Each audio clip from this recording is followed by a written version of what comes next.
How to watch YouTube while using other apps. Hello everyone, welcome to our channel. Let's see how we can do it. For this, you will have to open up the settings of your iPhone, and in your iPhone settings, simply open up general settings. In general, you would be able to find the option of picture in picture. Simply click on it and turn it on. After that, you need to open up YouTube.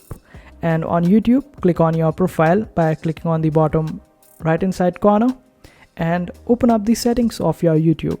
Then click on general settings. In general settings, you would be able to find the option of picture in picture. Simply turn it on and it should be working quite fine. But it might not work for some of the people out there. For them, you will just have to update your YouTube on your device, and after that try this particular action again and it should be working quite fine. And this is how you do it.